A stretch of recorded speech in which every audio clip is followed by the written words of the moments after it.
Hey everybody, we're the good doctors of Abbey Research. I'm Dr. Erin. I am Dr. Kristen. You are very, very welcome to the sound of our voices and possibly our faces. We are social scientists with PhDs who love examining all aspects of culture, both popped and lived.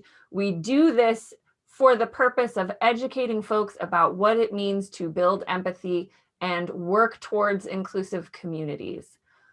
We have all sorts of conversations about everything from what we can learn or enjoy from Hallmark movies, and that there are no such things as guilty pleasures, to why we're all a little bit racist, or, maybe what we can learn about Africa and its very, very diverse population through Black History Month. You will find it all wherever you are listening to this.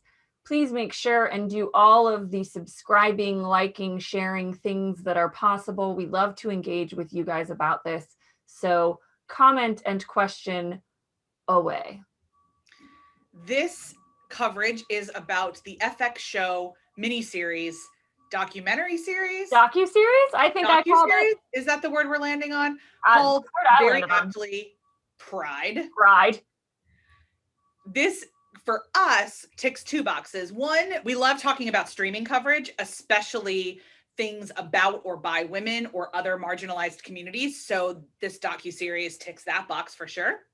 We also find ourselves here in the month of June, which is internationally recognized as Pride Month due to the timing of the Stonewall riots that generally kind of understood to be kicking off the Pride movement.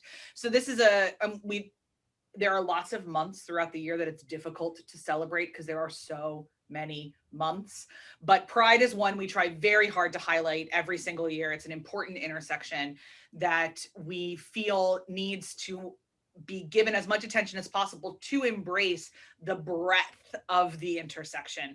Speaking of which, this docuseries does an incredible job of addressing quite a few of not only the letters in LGBTQ, but the intersections that come along with those. And for those, I'm using intersection, we'll use it a lot in this docuseries. So very, very briefly, intersections is around the idea of intersectionality, which was coined by Dr. Kimberly Crenshaw in the 80s to describe that no one group of people is homogenous. So not every woman is the same, not every man is the same, that other factors of your life, your race, your socioeconomic status, your history, your hobbies, your worldview, your experiences come into those places and kind of make up who you are.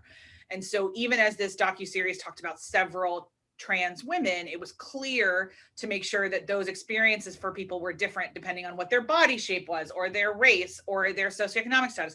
So this is a very intersectional series so far, and we're very, very thrilled about that.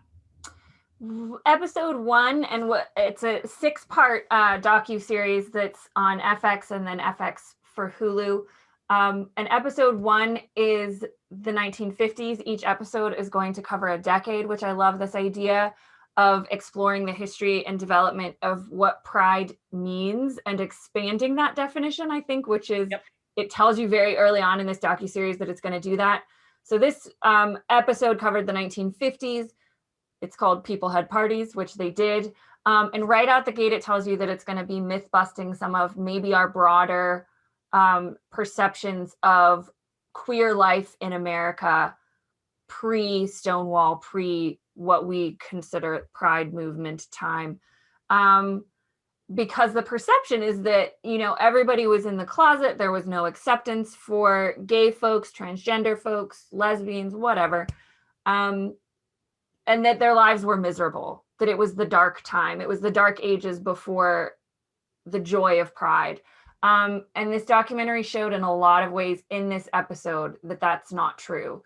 Yep. And the line that Dr. Kristen brought up that I think is one of the best lines is that they were invisible to their straight friends and their coworkers and their jobs, but they weren't invisible to each other.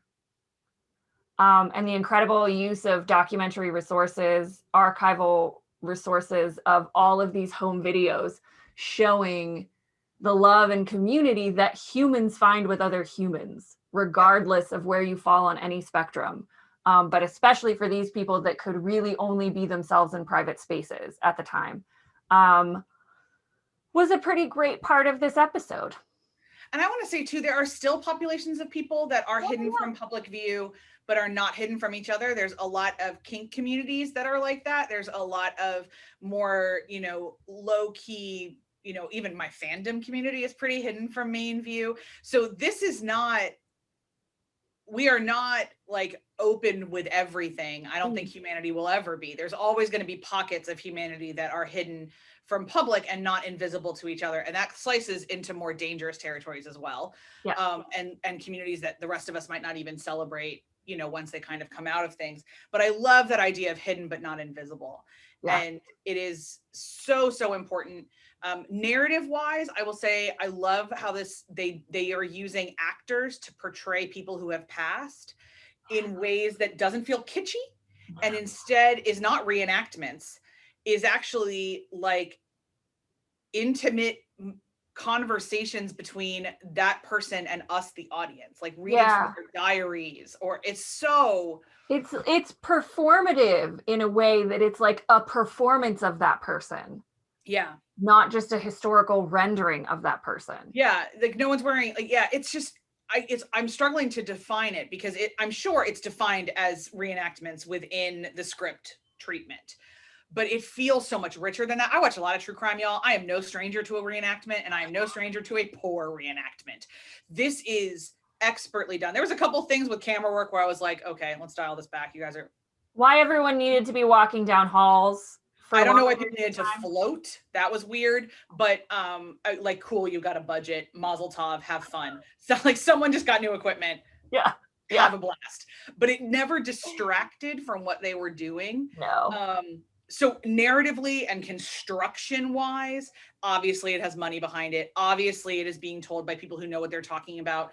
We happen to have encountered the works of many of the scholars that they've interviewed. I'm always happy to see Susan Stryker. I'm always happy to see some of these other folks, knowing that what they're bringing is really, really deep academic history, research, activism, knowledge of these worlds. This is not a fly-by-night documentary. This is very, very methodically and intentionally done.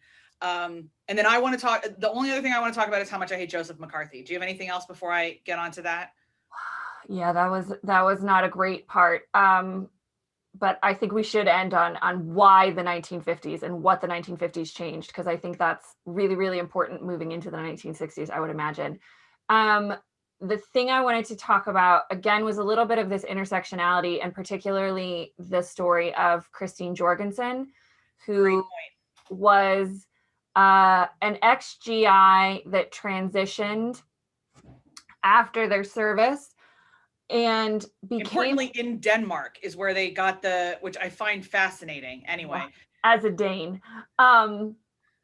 Yeah, and returned to the United States with a lot of glamour and attention, and became the equivalent of like a 1950s pinup girl. And she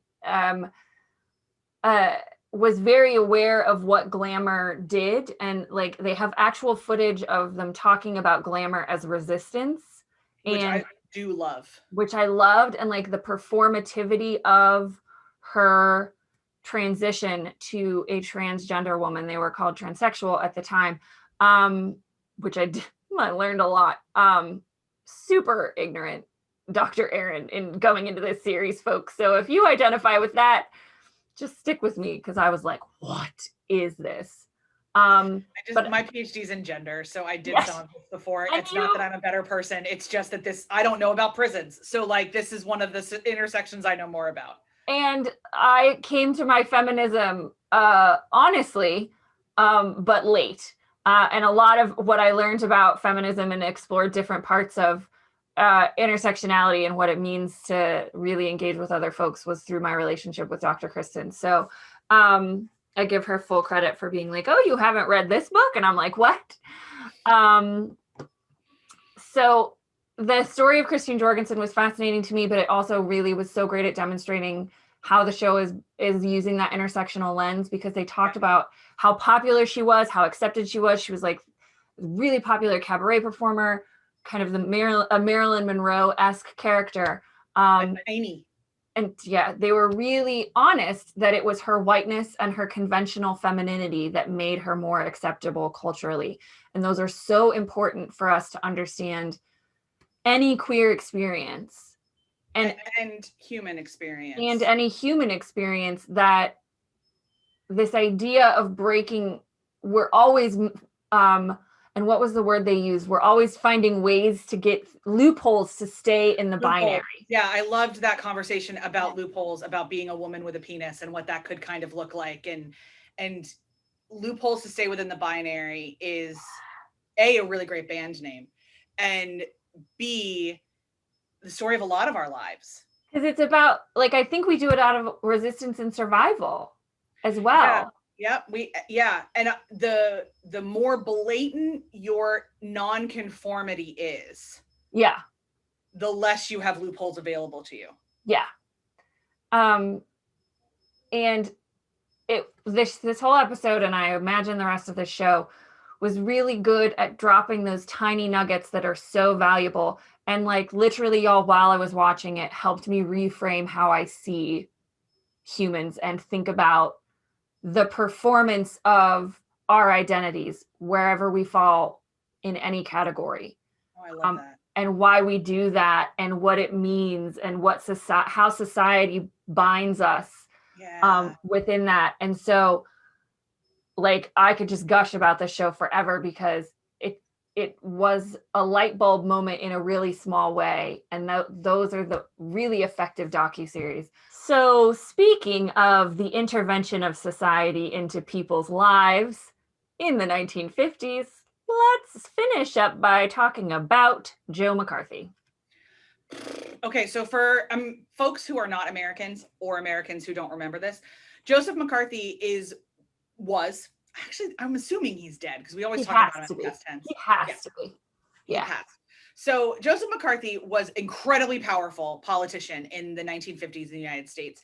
And he amassed so much power through fear and a redefinition of what it meant to be American and what it meant to be human through fear. He is one of the founders of the public trope, in a way, that politicians use, of everything wrong with your life is that person's fault. Which is, I mean, happened time in memoriam, but in terms of like public campaigns and television coverage, Joe McCarthy was one of the pioneers of that like distillation.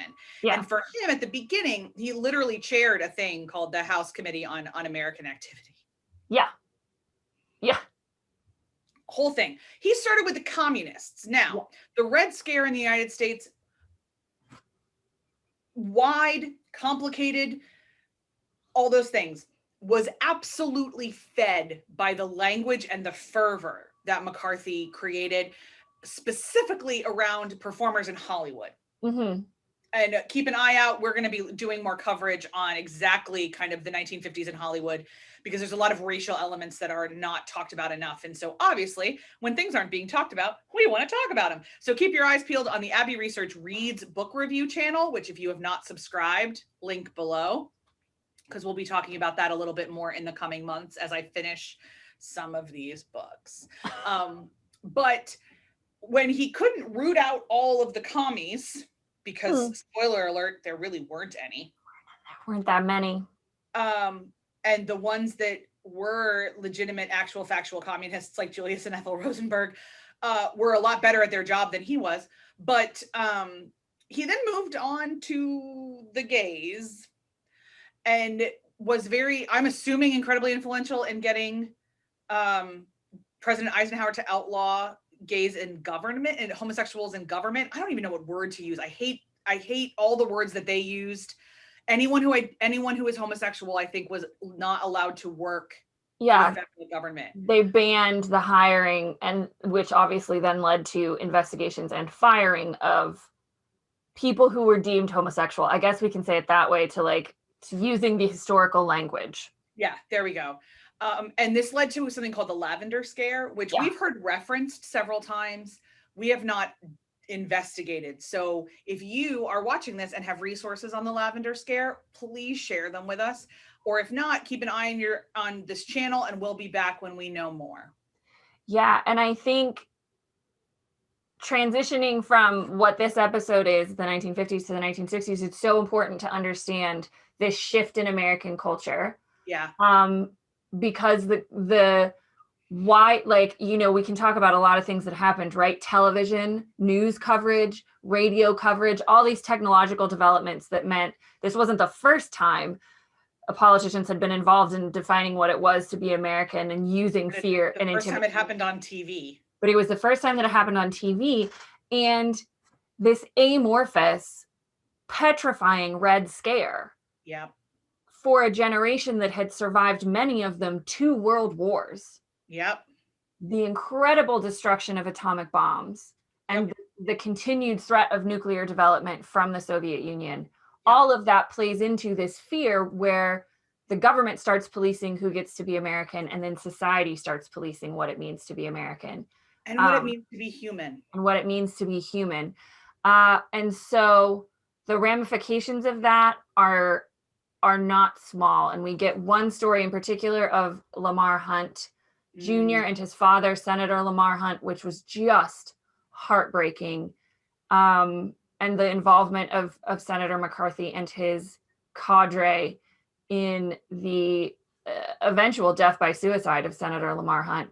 And the tragic consequences of what happens when you start to restrict that. But this is also the time period in American history where we get religious language added to the Pledge of Allegiance. We get the Pledge of Allegiance mandated in school. We get religious language added to the money, to our currency.